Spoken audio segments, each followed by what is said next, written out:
যে শরীরের মধ্যে চাঁদাবাজির টাকা আছে, যে শরীরের মধ্যে বাস স্ট্যান্ডের টাকা আছে, যে শরীরের মধ্যে মানুষের শরীরে আঘাত করে অর্জিত টাকা আছে, যে শরীরের মধ্যে আমানত নষ্ট করা টাকা আছে, যে শরীরের মধ্যে চুরি করা টাকা আছে, যে শরীরের মধ্যে ডাকাতি করা টাকা আছে, আল্লাহি আযীম আল্লাহ শপথ করে বলছি, হাজারবার সে চেষ্টা করবে, কোটিবার সে হজ করবে, রোজা রাখবে, নামাজ পড়বে, কিন্তু সে জান্নাতে যেতে পারবে না। তার কোনো ইবাদত আল্লাহ রাব্বুল আলামিনের দরবারে কবুল হবে না।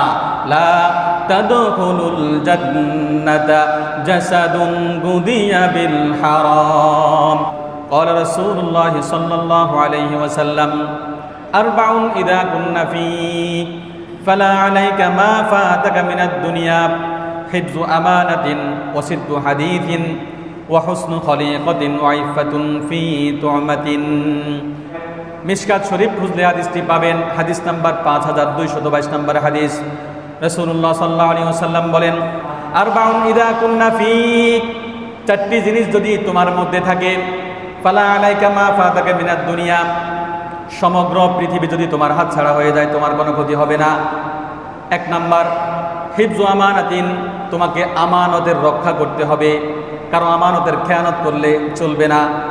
হাদিসের মধ্যে এসেছে রাসূলুল্লাহ সাল্লাল্লাহু আলাইহি ওয়াসাল্লাম বলেন, লা ঈমানা লিমান লা আমানাতা লাহু, ওই ব্যক্তির ঈমান নাই যে ব্যক্তি মানুষের আমানতের রক্ষা করতে পারে না, কথা দিয়ে কথা রাখতে পারে না, নির্বাচনের পূর্বে ইশতিহাদ দিয়ে নির্বাচনের পরে সেটা ভুলে যায়, সেই ব্যক্তি আমানত রক্ষা করে না, সেই ব্যক্তি ঈমানদার নয়। সিদকু হাদিসিন, সত্য কথা বলা, আর সিদকু ইউনজি ওয়াল কিযবু ইউহলিক, রাসূলুল্লাহর হাদিস, সত্য মানুষকে নাজাত দান করে, মিথ্যা মানুষকে ধ্বংস করে। আমরা যে ধ্বংস হয়ে যাচ্ছি এটার বাস্তব কারণ হচ্ছে আমরা মিথ্যার মধ্যে আছি। ওয়াহসনু খলিকাতিন, চরিত্র সুন্দর করতে হবে। আকমালুল মুমিনিনা ঈমানান ওয়া আহসানুহুম খুলুকা, রাওয়াহু তিরমিযী। পরিপূর্ণ ঈমানদার তো সেই ব্যক্তি যে ব্যক্তি তার চরিত্রে পূর্ণাঙ্গভাবে ইসলামের সাথে সজ্জিত করেছে।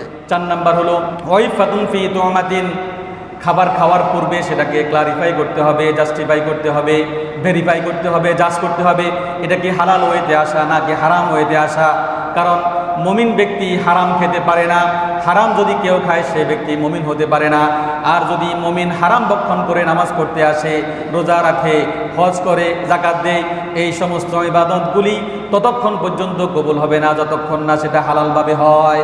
লা তাদখুলুল জান্নাতা জাসাদুন গুদিয়া বিল হারাম, ওই দেহ জান্নাতে প্রবেশ করবে না যে দেহের মধ্যে হারামের টাকা আছে, হারাম ওয়েতে অর্জিত সম্পদ আছে, যে শরীরের মধ্যে সুদের টাকা আছে, যে শরীরের মধ্যে ঘুষের টাকা আছে, যে শরীরের মধ্যে মদ খেয়েছে মদের একটি অংশ আছে, যে শরীরের মধ্যে চাঁদাবাজির টাকা আছে, যে শরীরের মধ্যে বাস স্ট্যান্ডের টাকা আছে, যে শরীরের মধ্যে মানুষের শরীরে আঘাত করে অর্জিত টাকা আছে, যে শরীরের মধ্যে আমানত নষ্ট করা টাকা আছে, যে শরীরের মধ্যে চুরি করা টাকা আছে, যে শরীরের মধ্যে ডাকাতি করা টাকা আছে, আল্লাহি আযীম আল্লাহ শপথ করে বলছি, হাজারবার সে চেষ্টা করবে, কোটিবার সে হজ করবে, রোজা রাখবে, নামাজ পড়বে, কিন্তু সে জান্নাতে যেতে পারবে না।